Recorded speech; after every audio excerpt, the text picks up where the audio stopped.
সরকারের বেশ কয়েকজন উপদেষ্টার মলিন চেহারা এখন রসালো। তার আগে হলে মেসে থাকলেও এখন চড়েন ৬ কোটি টাকার গাড়িতে, গায়ে দেন ৩০,০০০ টাকার পাঞ্জাবি আর হাতে পড়েন ৪০ লাখ টাকার ঘড়ি। তাদের তদবিরে প্রশাসন অতিষ্ঠ বলে মন্তব্য করে বিএনপির ভাইস চেয়ারম্যান বরকতুল্লাহ বুলু। বৃহস্পতিবার ৩ এপ্রিল দুপুরে নোয়াখালীর চৌমুহনীতে জুলাই আগস্টের গণ অভ্যুত্থানে নিহত উপজেলা ৭ শহীদ পরিবারের মধ্যে বিএনপির ভারপ্রাপ্ত চেয়ারম্যান তারেক রহমানের দেওয়া ঈদ উপহার বিতরণ অনুষ্ঠানে তিনি এমন কথা বলেন। বরকতুল্লাহ বুলু এ সময় বলেন, নতুন দলের এক নেতা বাড়িতে যেতে ১০০রও অধিক গাড়িবহর নিয়ে যান। ইন্টারকন্টিনেন্টালের ৫ কোটি টাকার ইফতার খাওয়ান আগে ৫০০ টাকার পাঞ্জাবি পরলেও এখন পরেন ৩০,০০০ টাকার পাঞ্জাবি, জুতো পরেন ৫০,০০০ টাকার। ব্যবসায়ী প্রশাসন তাদের তদবির বদলি বাণিজ্য অতিষ্ঠ। মব জাস্টিসের নামে মানুষের ঘরবাড়িতে হামলা নৈরাজ্য করা হচ্ছে। এর থেকে মুক্তি পেতে হলে দেশে নির্বাচন ছাড়া কোনো বিকল্প নেই বলে উল্লেখ করেন তিনি। এ সময় তিনি আরও বলেন, যারা দেশে দ্বিতীয় রিপাবলিকের কথা বলে তারাও জনগণের পক্ষে রাজনীতি করে বলে আমি মনে করি না।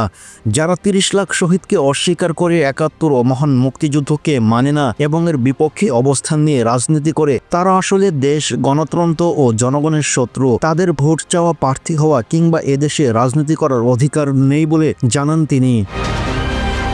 এদিকে বিএনপির এই কেন্দ্রীয় নেতা আরও বলেন, সেনাবাহিনী আমাদের স্বাধীনতার সার্বভৌমত্বের ভ্যানগার্ড। এ বাহিনী ৭১-এ মুক্তিযুদ্ধ, ৯০ গণ অভ্যুত্থান এবং ২৪ জুলাই আগস্ট আন্দোলনে গুরুত্বপূর্ণ ভূমিকা পালন করে। ৫ আগস্ট সেনাপ্রধান লেফটেন্যান্ট জেনারেল ওয়াকারুজ্জামান যদি হাসিনাকে তার মাতৃভূমি ভারতে পাঠিয়ে না দিতেন, তাহলে বাংলাদেশে আরেকটি ভয়াবহ ঘটনা ঘটত।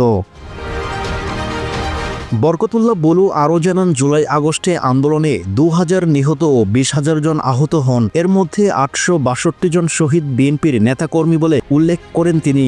সেদিন তারেক রহমানের ঐতিহাসিক নেতৃত্বের কারণে শেখ হাসিনার পতন ঘটে বলে উল্লেখ করেন তিনি। বিগত ১৭ বছর তিনি তারেক রহমানকে উদ্দেশ্য করে বলেন, লন্ডনে থেকে ৫০টিরও অধিক রাজনৈতিক দলের ঐক্য গড়ে আন্দোলন বেগবান করেন। তিনি বলেন, বাংলাদেশের ভূ রাজনৈতিক ও অর্থনৈতিক অবস্থার প্রেক্ষাপটে আমরা ডক্টর ইউনূসের জন্য দোয়া করি, তিনি যেন দীর্ঘায়ু হন এবং দেশে দ্রুত একটি গ্রহণযোগ্য নির্বাচনের ব্যবস্থা করে বাংলাদেশকে এই অবস্থা থেকে উত্তরণ করেন। সাইম আহমেদ, ডেস্ক রিপোর্ট, সরেজমিন বার্তা।